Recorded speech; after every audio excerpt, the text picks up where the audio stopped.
Hermanos, que Dios les bendiga. Muchas gracias por nuevamente estar en esta dinámica de lecturas. Gracias a Dios hemos terminado una tercera semana. Hemos terminado también el primer libro de la Biblia, que es el libro de Génesis. Y en esta ocasión solamente vamos a hacer un repaso, vamos a meditar en lo que hemos leído, porque sin duda, hermanos, la edificación estaría incompleta si solamente nos dedicamos a leer. Tenemos que buscar en el texto bíblico qué es lo que la palabra de Dios tiene que decirnos a nosotros, qué es lo que Dios quiere cambiar en nuestras vidas. Y precisamente de eso trata esta semana, del cambio. Dios cambia los corazones. Dios cambia los corazones de aquellos que son necios, pero también de aquellos que son soberbios. Asimismo, también Dios es especialista en cambiar y restaurar los corazones que son heridos. Pero antes de meternos ya de lleno en lo que sería nuestra meditación, permítanme hacer una oración breve para pedirle al Señor discernimiento de su Espíritu. Padre, en el nombre de Jesús, estamos humildemente unidos, Señor, pidiendo y rogando que seas con nosotros en este estudio, en esta meditación. Sabemos, Dios, que eres tú el que ha inspirado esta palabra y eres tú, Señor, el que desea que la leamos para que obtengamos bendición y edificación. Así pues, guíanos, Señor, para que podamos hacer esto mismo. En el nombre de Jesús, nuestro Señor y Salvador. Amén. Bueno, hemos dicho, hermanos, que continuamos leyendo el texto bíblico de Génesis y se sigue desarrollando el acto número 2. Continúa. Se acordará, hermano, que el acto 2, pues tiene su origen o tiene el tratamiento de lo que es el pueblo del pacto de Dios. Aunque ciertamente hemos dejado ya atrás ciertos personajes que se nos han descrito sus muertes, como por ejemplo Abraham. Ya hemos leído la muerte también de Sara, su esposa. Ya hemos leído en algún momento la muerte de Isaac. Y ahora se nos presenta con mayor amplitud el personaje de Jacob. Aunque ya hemos visto algunas reacciones primarias, ya hemos visto a los orígenes de este hombre. Y también se nos va a presentar en este texto bíblico el personaje de José. José el soñador. Yo sé que usted ha leído, ha visto quizá algunas películas o representaciones acerca del soñador José, y esto nos va a dar pie también para que podamos observar, aunque no a gran detalle, pero sí de manera muy general, quiénes son los hermanos de José, los 11 restantes hijos de Jacob que le van a dar origen a las 12 tribus de Israel. Pero vamos con calma. Centrémonos en primer lugar en el personaje de Jacob, que como usted sabe, tiene una historia bastante interesante en un principio por cuanto su nombre tiene una connotación un tanto negativa. Sabemos por el texto bíblico en su nacimiento que cuando Jacob nace, se sostiene del calcañar de su hermano, del talón de su hermano, y esto le merece a él el nombre de Jacob, que significa literalmente el que suplanta o el que toma por el talón o también el que pone, digamos, trampa al talón, el tramposo se podría decir, el engañador incluso en algún momento más crudo, si queremos, el nombre de Jacob va a representar eso o va a significar esto. Y es que tristemente el personaje de Jacob se nos pinta en la Biblia como eso, un personaje muy tramposo, un personaje que no tiene, parece ser, cargos de conciencia en su corazón con tal de lograr sus objetivos. Ya hemos leído en el capítulo 27 de Génesis cómo él, sin ningún miramiento ni respeto por su padre ciego, decide engañarlo. Es cierto que quizá algunos dirán, bueno, su madre Rebeca lo motivó a ello, pero ¿acaso Jacob no tenía decisión en eso? Jacob, sin duda alguna, participa de este engaño y él es el que mayormente se beneficia.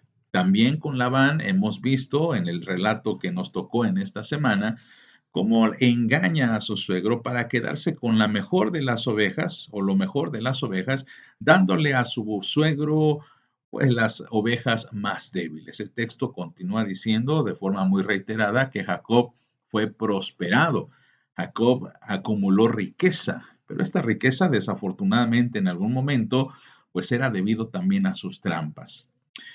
La historia de Jacob nos pinta también que ante esta situación él actúa de manera eh, temerosa o por cobardía, porque los problemas vienen sobre él y él lo que hace es huir, no los enfrenta con dignidad ni con honor. Vemos, por ejemplo, en un principio cómo Jacob huye de su hermano Esaú cuando éste se entera que le ha robado la bendición. Asimismo, también decide huir una vez que su suegro Labán se ha visto engañado y quiere poner cuentas con Jacob, y Jacob huye. Y en esta huida es cuando Dios se le presenta.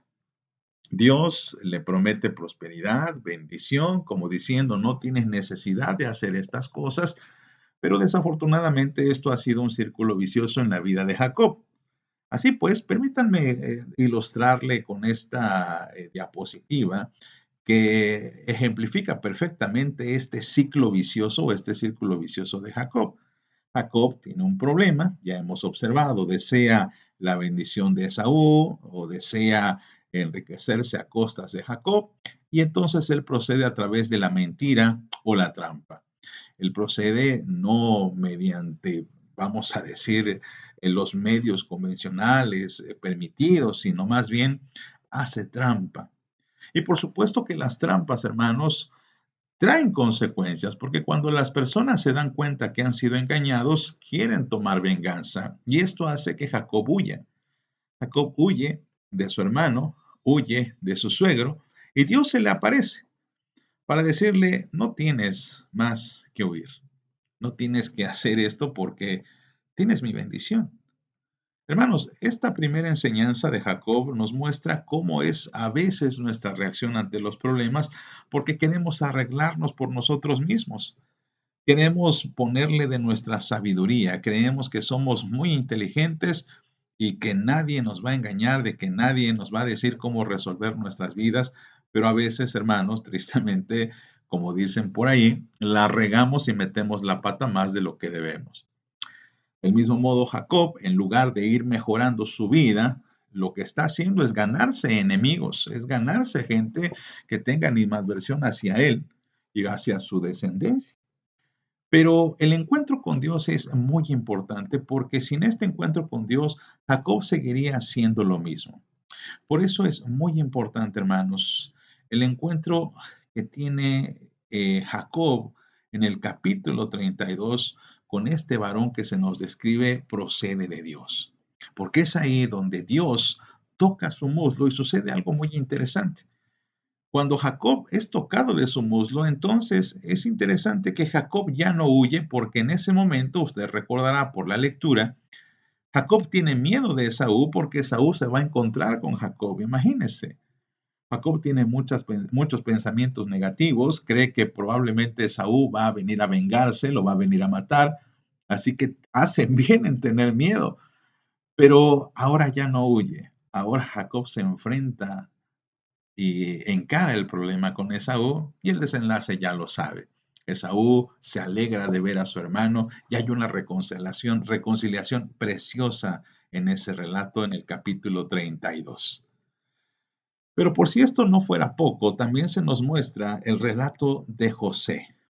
José es un nombre muy hermoso porque significa literalmente que Dios añada o el que es añadido de Dios. Esto nos habla un poquito acerca del don que tenía, esta añadidura que José tenía, el don de la interpretación de sueños y de tener sueños. Desafortunadamente, como hemos observado en el mismo relato bíblico, José no utilizaba bien este don de parte de Dios porque lo hacía para humillar a sus hermanos. Esto hace, hermanos, que él se gane, por supuesto, la animadversión de sus propios hermanos. Le odiaron por este carácter que se nos pinta que como él tenía una túnica de colores y él era consentido de su padre, es muy probable que José haya sido un niñito consentido. Incluso me encanta que en muchas representaciones teatrales o de películas pintan a José así, como un clásico junior privilegiado, un hijo de papá que no ha carecido necesidad. En este momento José no había entendido que el don que Dios le había dado era especial y para compartir con otros y no para humillar a los demás.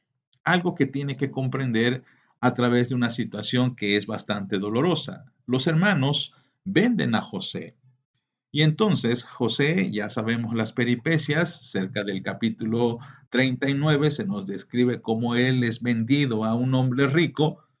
La esposa de este hombre rico miente, engaña y logra que lo apresen por una acusación injusta y en la cárcel, en esta prisión, es cuando José comprende que este don que Dios le ha dado no es para su propio beneficio, sino que a través de sus compañeros de celda, José entiende que su don es para beneficio de los demás. Aquí es donde José obtiene un quebrantamiento en su corazón. Después usted entenderá, usted sabrá, según las lecturas bíblicas, que el copero, a quien es liberado, no se acuerda de José sino hasta años después. Y cuando José se presenta ante Faraón, es muy interesante la actitud que tiene José. En el capítulo 40 se nos pinta a un hombre humilde, un hombre que no desea la gloria personal, un hombre que incluso le dice a Faraón, consíguete un hombre prudente. Él no dice, consíguete mi servicio. Él no dice, yo soy el indicado. José se coloca para servir a Faraón y al mismo tiempo esto hace que José sirva también a los que están a su alrededor. Ya sabemos, hermanos, que el faraón lo pone como principal en Egipto y es aquí en donde José se confronta por última vez con sus hermanos. Este José que probablemente había tenido una herida que lo humilló, una herida que lo cambió, una herida que probablemente todavía cargaba en su corazón. El texto es muy explícito cuando se nos describe que en el encuentro que tiene José con sus hermanos, él llora hasta en 3 ocasiones. Y es que no es para menos. Imagina, hermano, confrontarte con aquella persona que te ha hecho daño, con aquella persona que te ha traicionado y vendido, quizá alguien cercano a ti. El ciclo de José también nos ilustra cómo Dios está restaurando el corazón de aquellos que, por ejemplo, pueden ser autoexaltados, después humillados, para que Dios pueda restaurarlos. Al final el relato es muy bello porque se nos ilustra una reconciliación entre José y sus hermanos y la comprensión de José del por qué esto tuvo que suceder. Aquí se exalta la soberanía de Dios porque José les dice, no tengan pesar por lo que hicieron, porque ahora entiendo que Dios me ha puesto en esta situación. ¿No le parece, hermano, que estas dos enseñanzas son hermosas e importantes para nosotros? Porque lo que quiere ilustrarnos el texto bíblico es que Dios cambia el corazón de los hombres, especialmente de su pueblo. No hay corazón que esté tan duro que Dios no pueda cambiar. No hay corazón que esté más roto, más destruido que Dios no pueda cambiar. Tienes algo en tu corazón, a lo mejor un odio, un resentimiento contra una persona. Dios puede cambiar tu corazón. O por el contrario, a lo mejor tienes soberbia en tu vida y crees que nadie te puede enseñar y te la pasas mintiendo y haciendo toda clase de cosas para salir de los problemas. Dios puede cambiar tu corazón. Estas dos personas, estas dos figuras nos ilustran cómo Dios trabaja y cómo Dios obra. Y por supuesto, no vamos únicamente a centrarnos en estos dos ejemplos porque hay muchos más en la Biblia. A través de la próxima semana, por ejemplo, veremos cómo Dios también tiene un trato especial para aquellos que sufren, pues vamos a comenzar nada más y nada menos que las lecturas en torno al libro de Job. Así que no decimos que hemos concluido, solamente hemos dicho, tomemos un breve paréntesis para ver cómo Dios restaura los corazones tanto quebrantados como los corazones soberbios. Hermano, espero que este devocional haya sido de bendición. Compártalo con sus amigos, con sus hermanos de la iglesia, con sus familiares.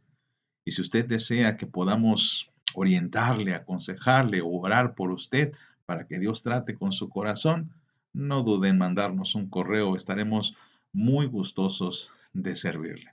Hermanos, que Dios les bendiga, les deseo una excelente semana. Bendiciones.